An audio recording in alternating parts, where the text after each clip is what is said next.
Anthony Saint-Léger nous a rejoint sur le plateau pour aller sur les médias. Anthony, bonsoir. Bonsoir Aude, bonsoir à tous.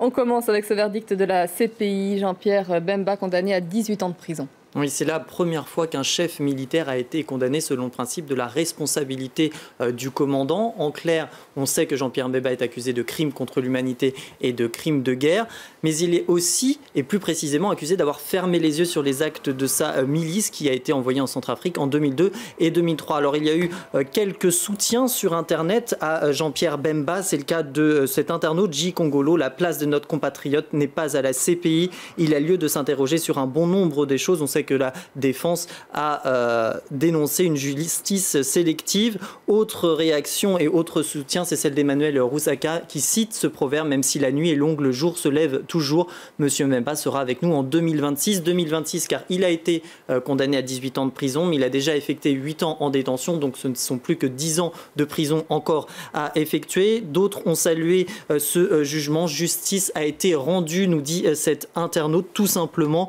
Autre réaction de cet internaute qui nous dit cette fois-ci que c'est un signal fort, notamment en ce qui concerne la responsabilité sur les faits d'autrui.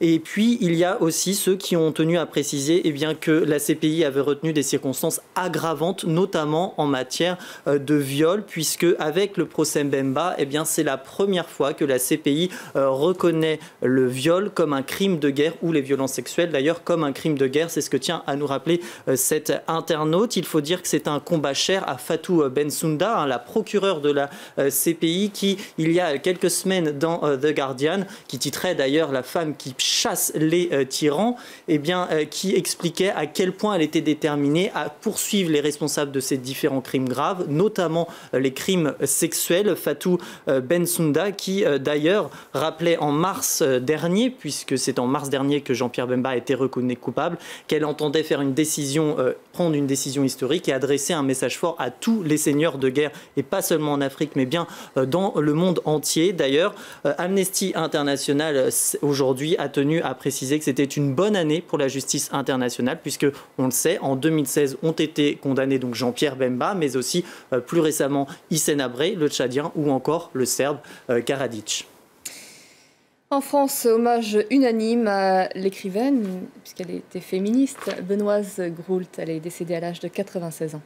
Oui, Benoît Groult, hommage unanime. Alors il y a eu les femmes, les hommes également à cette grande figure du féminisme. C'est le cas par exemple de François Hollande qui salue une pionnière de la cause des femmes. C'était un style ardent, une pensée exigeante. Pionnière aussi pour Christiane Taubira, l'ex-ministre de la Justice, qui cite Olympe de Gouges, cette femme de lettres du XVIIIe siècle, femme française, et qui avait écrit la déclaration des droits de la femme, une déclaration que publiera ensuite, bien plus tard évidemment, Benoît Groult. Une grande femme qui nous quitte, citait Claude Bartolone dans un communiqué, le président de l'Assemblée nationale, qui évoque aussi une grande signature de la littérature française, elle qui a écrit notamment Ainsi soit-elle ou encore Le féminin pluriel. Alors l'icône du féminisme est parti, mais ces combats sont encore là. C'est ce que nous dit notamment Patrick Kanner, le ministre du Sport. La grande figure s'en est allée, mais son combat continue. Ou encore du côté des Républicains, Nathalie Kosciusko-Morizet,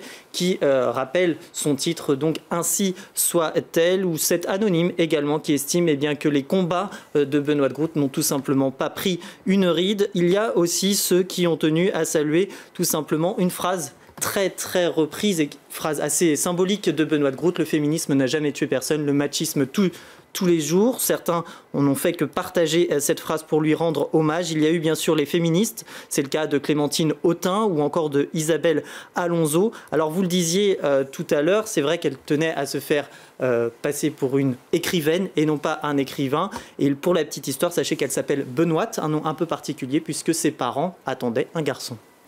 Je vous remercie beaucoup, Anthony, pour votre chronique.